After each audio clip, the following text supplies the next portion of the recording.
আল্লাহ পাকের শুকরিয়া যে আল্লাহ পাক আমাদের সম্মুখে আমাদের নিকটবর্তী করে দিয়েছেন রমাদান মাস, বরকতপূর্ণ মাস, যেই মাসের মধ্যে 30টা দিন থাকে, হয়তো কম বেশি হয়, কিন্তু এখানে আল্লাহ পাক প্রথম 10 দিন রেখেছে রহমত, বান্দাদের উপরে অসংখ্য অগণিত রহমত আল্লাহ পাক নাযিল করে। আবার মধ্যের 10 দিন কিসের?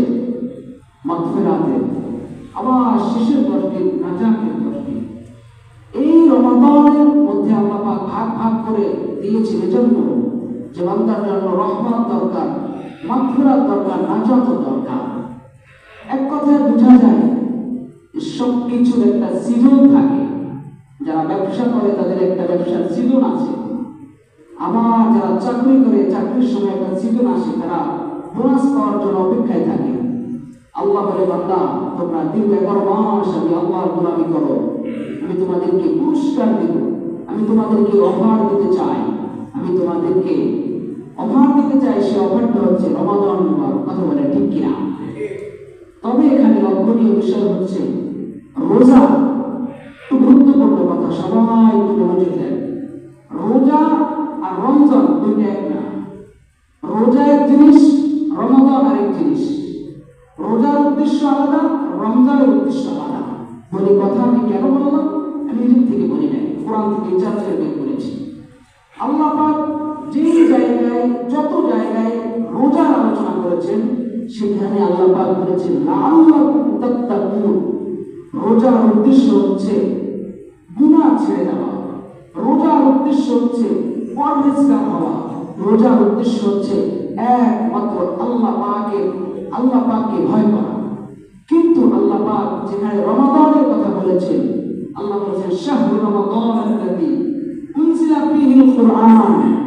আল্লাহ পাক রমাদানের কথা বলেছেন যেখানে, সেখানে আল্লাহ পাক বলেছেন আমি এই মাসে কোরআন নাযিল করেছি। তাহলে দুই কথার অর্থ হচ্ছে, রোজার অর্থ হচ্ছে গুনাহ ছেড়ে দেওয়া, রমাদানের অর্থ হচ্ছে ইবাদত করা। গুনাহ ছেড়ে দেওয়া এক জিনিস, ইবাদত করা আরেক জিনিস।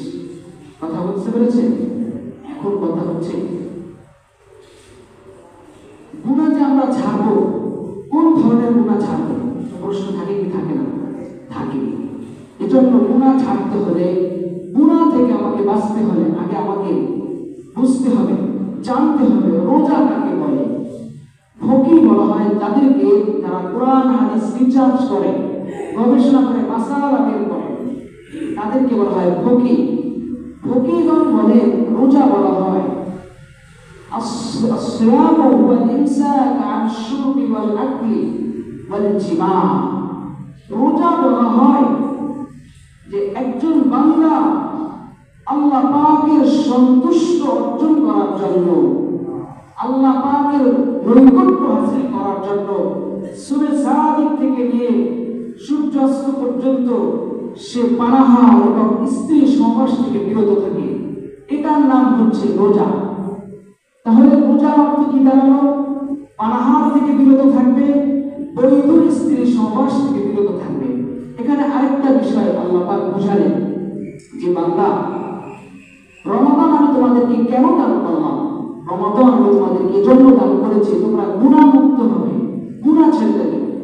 লক্ষ্য করে দেখুন, রমাদানে আমরা খাবার থেকে বিরত থাকি, অথচ খাবার খাওয়া কিন্তু আমাদের জন্য হালাল।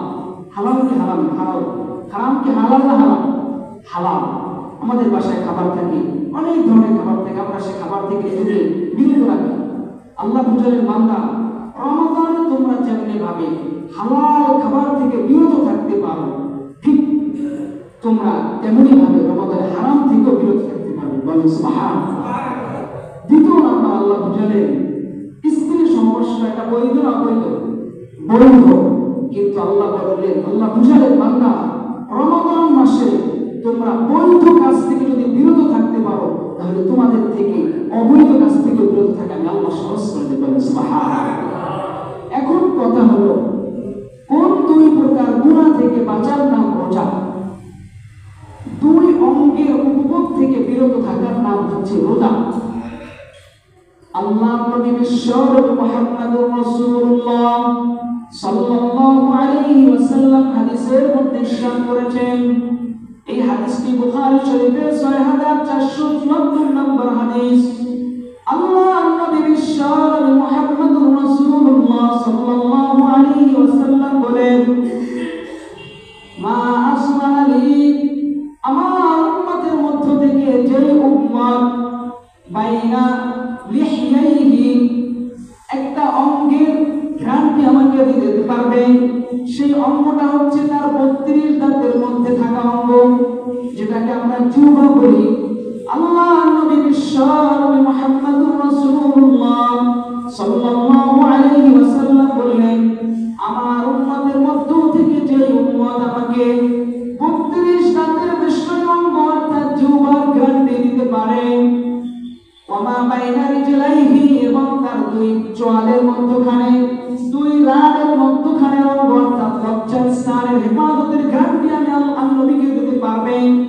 আল্লাহর নবী বিশ্বনবী মুহাম্মদুর রাসূলুল্লাহ সাল্লাল্লাহু আলাইহি ওয়াসাল্লাম বললেন, আসমানা লাহুল জান্নাহ, আযমানা লাহুল জান্নাহ, আমার উম্মতের মধ্য থেকে যে উম্মত তার জবানের হেফাজতের ঘ্রাণটি আমি নবীকে দিবে, তার লজ্জাস্থানের হেফাজতের ঘ্রাণটি আমি নবীকে দিবে, আমি আল্লাহর নবী সাক্ষ্য দিলাম, আমি আল্লাহর নবী ঘোষণা দিলাম, আমি আমার ওই বান্দাকে জান্নাতে পৌঁছে দেওয়ার গ্যারান্টি দিলাম। বলেন সুবহানাল্লাহ।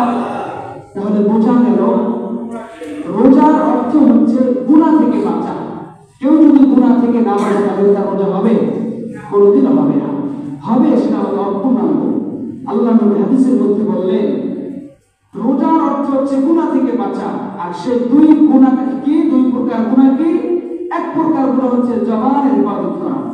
এখন বলেন, কেউ যদি জবান দিয়ে মিথ্যা বলে, কেউ যদি জবান দিয়ে মানুষের গীবত করে, কেউ যদি জবান দিয়ে শিকার করে, কেউ যদি জবান দিয়ে গালমন্দ করে, বলেন তার রোজাকে পূর্ণাঙ্গ হবে নাকি অপূর্ণাঙ্গ হবে? অপূর্ণাঙ্গ হবে। আবার কেউ যদি লজ্জাস্থান হেফাজত না করে, তাহলে তার রোজা কি পূর্ণাঙ্গ হবে নাকি অপূর্ণাঙ্গ হবে? নিশ্চয়ই অপূর্ণাঙ্গ হবে।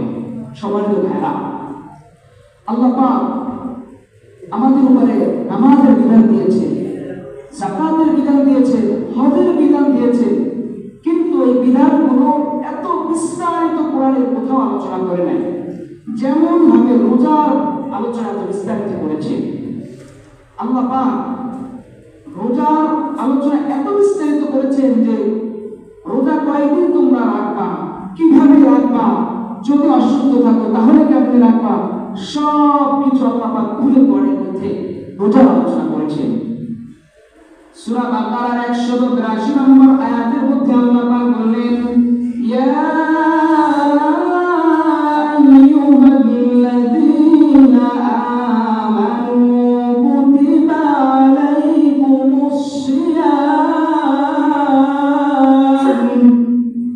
আল্লাহ পাক বললেন, আল্লাহ পাক কোরআনের মধ্যে আয়াত মানে তার বান্দাদেরকে ডাকার সময় বিভিন্ন ভাবে সম্বোধন করেছেন। কোথাও আল্লাহ পাক বলেছেন ইয়া আইয়ুহাল কাফিরুন, আল্লাহ কাফিরদেরকে ডেকেছেন। আবার আল্লাহ পাক কোথাও বলেছেন ইয়া আইয়ুহাল মুনাফিকুন, মুনাফিকদেরকে ডেকেছেন। আবার আল্লাহ পাক কোথাও বলেছেন ইয়া আইয়ুহান নাস, হে মানুষ সকল। কিন্তু এই রোজার বিধান সংক্রান্ত আয়াতের মধ্যে আল্লাহ পাক বললেন ইয়া আইয়ুহাল্লাযীনা আমানু, আল্লাহ বিশ্বাসীদেরকে ডাকলেন, ঈমানদারকে ডাকলেন। আল্লাহ ঈমানদারদেরকে ডাকলেন, ডেকে কি বললেন? আল্লাহ বললেন কুতিবা আলাইকুমুস সিয়াম। কুতিবা শব্দের বাংলা অর্থ হচ্ছে লিখে দেওয়া। আর আল্লাহ পাক যেই জিনিস লিখে দেয় বান্দার উপরে, সেটা ফরজ করে দেয়, সেটা আবশ্যক করে দেয়, ওয়াজিব করে দেয়। আমার আল্লাহ পাক কোরআনে কারীমের মধ্যে বললেন ইয়া আইয়ুহাল্লাযীনা আমানু কুতিবা আলাইকুমুস সিয়াম। ওগো বান্দারা, ওগো বিশ্বাসীরা, ওগো ঈমানদাররা, আমি তোমাদের উপরে রোজাকে ফরজ করে দিয়েছি। আল্লাহ পাক এই কথা বলার সঙ্গে সঙ্গে তার বান্দাদেরকে দুইটা সুসংবাদ শুনিয়েছেন, দুইটা আশার বাণী শুনিয়েছেন।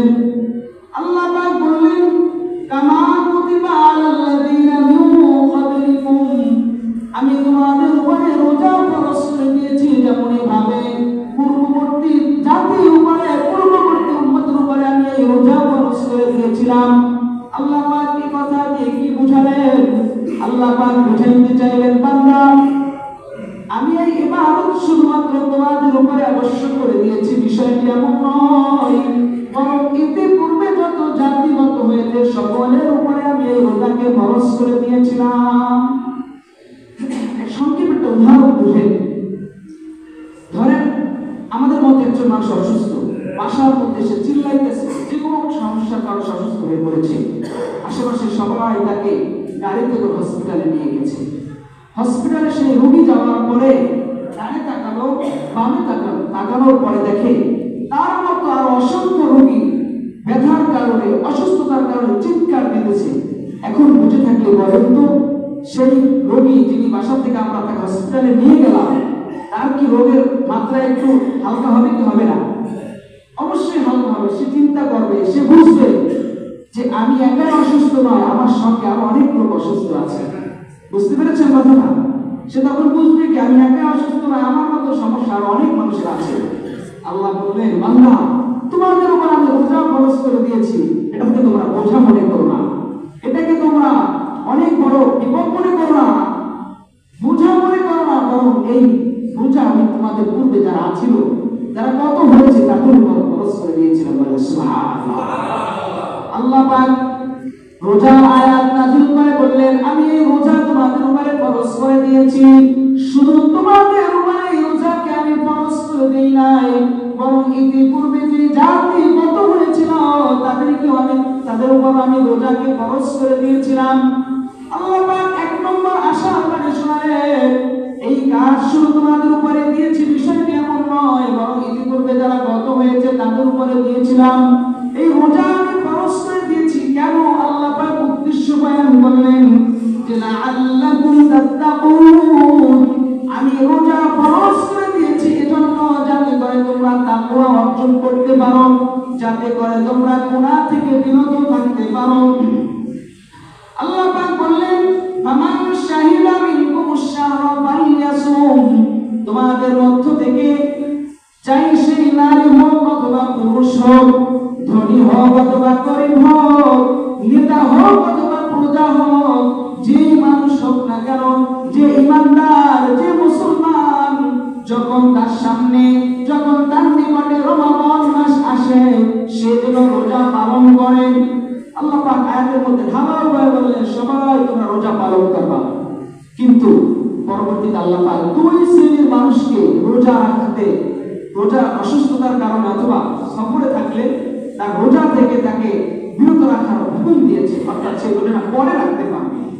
আল্লাহ পাক বললেন, আমান কানা মিনকুম মারিদান আও আলা সাফারিন ফাইদ্দাতুম মিন আইয়ামিন উখর। আল্লাহ পাক প্রথমে আগের আয়াতের মধ্যে স্পষ্টভাবে জানিয়ে দিলেন, বান্দা তোমাদের মধ্যে, তোমাদের নিকট যখন রমাদান মাস আসে তখন তোমরা রোজা পালন করবা। দ্বিতীয়ত আল্লাহ পাক বললেন, যদি তোমাদের মধ্য থেকে কোনো ব্যক্তি অসুস্থ থাকে অথবা সফরে থাকে, তাহলে বছরের অন্য যে 11 মাস আসে সেই 11 মাসের মধ্যে কোনো একদিন সেই ভাঙা রোজাটা, সেই না রাখা রোজাটা রেখে ফেলবে। এই আয়াত থেকে আমরা সুযোগ খুঁজি। আল্লাহ পাক বলছেন, যদি অসুস্থ হও, রোজা রাখতে না পারো, তাহলে বছরের অন্য যে 11 মাস আছে সেই মাসের মধ্যে কোনো একদিন রোজা রাখবা। আমরা অজুহাত দেই, বাহানা দেই আমরা অসুস্থ। সেই অসুস্থতা কি? সবাই কেবলমাত্র একটা সমস্যার কথা তুলে ধরি, চাপা অসুস্থতা হচ্ছে গ্যাসের সমস্যা, গ্যাস্ট্রিকের সমস্যা। অনেকে বলে যদি রোজা রাখে অথবা আমি যদি রোজা রাখি আমার গ্যাস্ট্রিকের সমস্যা হয়।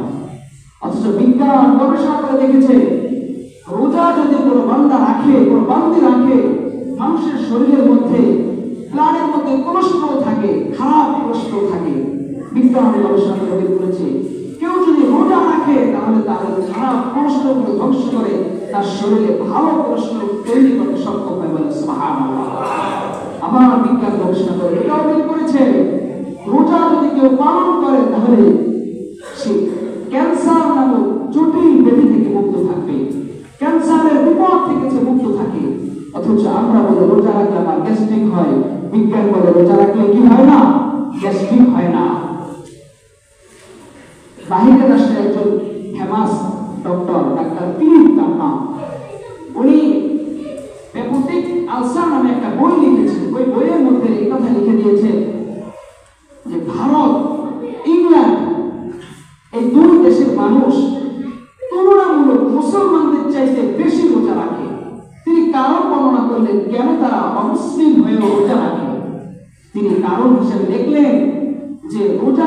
কারণ পেপটিক আলসার মানে গ্যাস্ট্রিকের সমস্যা থেকে তারা রক্ষা পায়, এজন্য তারা রোজা রাখে।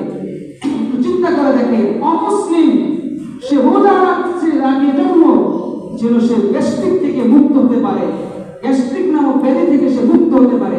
আজকে আমরা মুসলমান হয়ে রোজা ছেড়ে দিই কেন? গ্যাস্ট্রিক হবেই ভয়ে। বলেন বিজ্ঞান কি বলে? রোজা রাখলে গ্যাস্ট্রিক হবে নাকি গ্যাস্ট্রিক থেকে মুক্তি লাভ করা যাবে?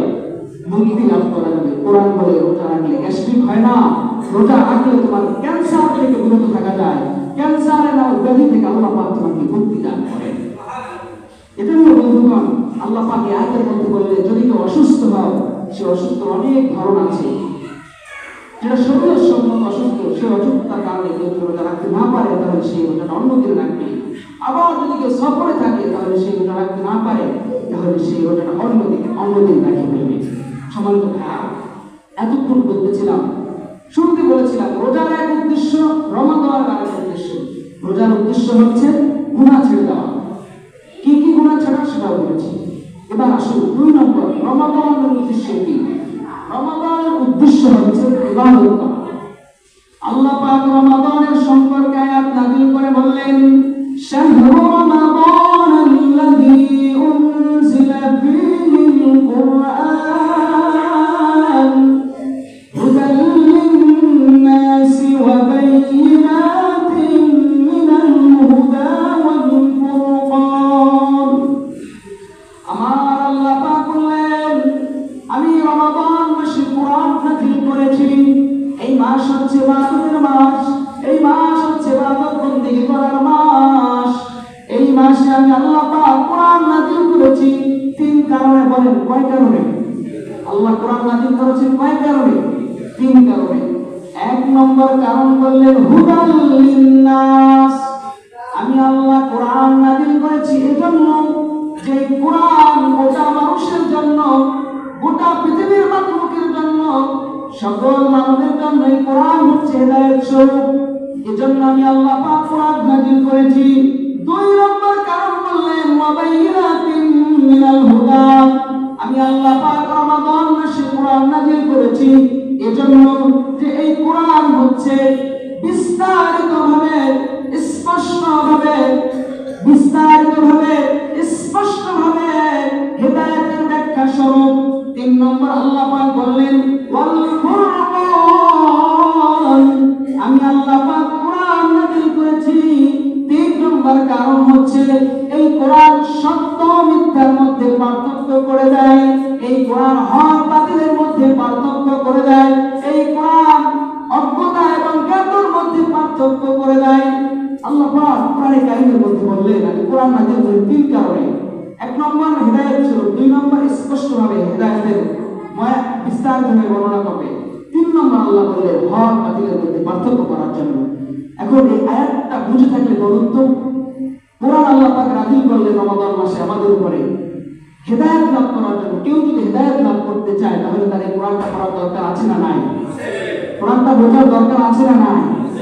আছে। কিন্তু আমাদের মধ্যে এমন অনেক মানুষ আছে, আমি তো কথা চ্যালেঞ্জ করে বলতে পারি, আমার মুসলিম ভাইদের মধ্যে হাফেজ সাহেবাদে যারা আছে, কেউ তো মনে হয় আমার বিশ্বাস যে সূরা ফাতিহা বিশুদ্ধভাবে নিয়ম কানুন সহকারে করতে পারবে না শুদ্ধভাবে। যদি পারে আমি চ্যালেঞ্জ করতে পারি, আমি 1000 টাকা পুরস্কার দেবো। ওইভাবে শুদ্ধ হবে না, শুদ্ধ হলে সে করতে পারে না। অথচ আমাদের আত্মা নফস আছে, নফস আমাদেরকে বোঝায় আরে আমি যা পারি, আমি যেটা পারি এটাই আরাম, এটা ছাড়ার দরকার নেই, এটা যথেষ্ট। আমাদের দিল বুঝায় আরে আমি অনেক কিছু জানি, আমি অনেক কিছু বুঝি, মৌলবীরা কি বুঝে আর কি জানি, আমি তো কত কিছুই বুঝি। এটা আমাদের দিলের একটা ভুল ধারণা। অথচ বিষয়টা তো এমন, আপনারা গাছ দেখেছেন না, ফল গাছ যত বেশি ফল হয় গাছটা কি ঢলে পড়ে না কুকুরের দিকে যায়? ঢলে পড়ে। আমার যদি তার জ্ঞান বেশি থাকে, এলেম থাকে, পড়াশোনা থাকে, তাহলে আমি হব বিনয়ী, আমি হব ধৈর্যশীল। আল্লাহ পাক বললেন, আল্লাহ নবী বললেন মান তাওয়াযা লিল্লাহ রাফাআহুল্লাহ। আল্লাহর জন্য যারা বিনয়ী হয় আল্লাহ পাক তাদের মর্যাদা বাড়ায় দেয়। বলেন সুবহানাল্লাহ। সম্মানিত বন্ধুগণ, এই কোরআন এমন এক বাণী, এই কোরআন এমন এক বাণী যে আল্লাহ দরবারে হাসরের ময়দানে সুপারিশ করবে, আল্লাহর সাথে কথা বলবে। ইয়াসমাউ লি আহলিহি, যারা কোরআনের হেফাজত করবে তাদের সম্মুখে, তাদের ব্যাপারে আল্লাহ পাকের কাছে সুপারিশ করবে, আল্লাহর কাছে কথোপকথন করবে। অপর হাদিসের মধ্যে আল্লাহ নবী বললেন, দুই জিনিস আল্লাহর সঙ্গে হাসরের ময়দানে কথা বলবে। এক হচ্ছে রোজা। রোজা বলবে, ইন্নী মানাতুত তাআম, আয় আল্লাহ, আপনার বান্দা আমাকে পালন করার কারণে সে খাবার থেকে বিরত থেকেছে, আপনি তাকে মাফ করে দেন। আবার কোরআন বলবে, কুল কোরআন, ইন্নী মানাতুন নাহার, ইন্নী মানাতুল লাইল, আয় আল্লাহ, আপনার বান্দা রাতে বেলা ঘুমায় নাই, সে আমার কোরআন তেলাওয়াত করেছে, কোরআন বোঝার ভিতরে সময় ব্যয় করেছে, আল্লাহ তাকে মাফ করে দেন। আপনি যদি কোরআন শিখেন, আপনি যদি কোরআন পড়েন, এই কোরআন আপনার জন্য কাল হাসরের ময়দানে আল্লাহর সামনে সুপারিশের বার্তা নিয়ে দাঁড়াবে। আর আপনি যদি না শিখেন, আপনি আমার জন্য কোরআন সুপারিশ করবে? কোনোদিন করবে না। এজন্য এই রমাদান মাস কোরআন শেখার একটা বিশেষ গুরুত্ব। এই মাসে আমরা নিয়োগ করেছি রমাদানের জোহরের পরে 1 ঘন্টা পরে যুবক ভাইরা যারা আছে, যারা তরুণ আছেন, আমি তাদেরকে নিয়ে রমাদানের কোরআনের ক্লাস করার চেষ্টা করব। আমি আশা করি সবাই যেভাবে আশ্বাস দিয়েছে ছাত্র ভাইরা, যুবক ভাইরা, তারা সবাই বসবে, শিখবে। আল্লাহ পাক আমাদেরকে সেই তৌফিক দান করুন, আমিন। তবে যুবক ভাইদেরকে একটা কথা বলতে চাই, এই রমাদান মাস গুনাহ ছাড়তে হবে। যারা খারাপ বন্ধু আছে, অসৎ সঙ্গ আছে, সেটা ছাড়তে হবে। কিছু কিছু সঙ্গ এমন আছে, কিছু কিছু বন্ধু আছে যারা নেশাখোর, আবার কিছু কিছু বন্ধু আছে যারা বিড়ি খায়, সিগারেট খায়। কিছু কিছু বন্ধু এমন আছে যারা গার্লফ্রেন্ডের পিছনে ঘুরে। আবার কিছু কিছু লুচ্চা বন্ধু এমন আছে, রাস্তা দিয়ে মেয়ে দেখলেই বলে, দেখ বন্ধু, যায় যায় যায়, কথা বলেন। এমন ছেলে আছেন আমাদের সমাজে। এই বন্ধুদেরকে, এই সঙ্গকে ত্যাগ করতে হবে। যদি আমরা এই সঙ্গ ত্যাগ করতে পারি, তাহলে আমাদের দ্বারা ভালো কাজ করা সম্ভব। আল্লাহ পাক আমাদের সকলকে রমাদান মাসে কোরআন শিক্ষা করার তৌফিক দান করে দিন, আমিন।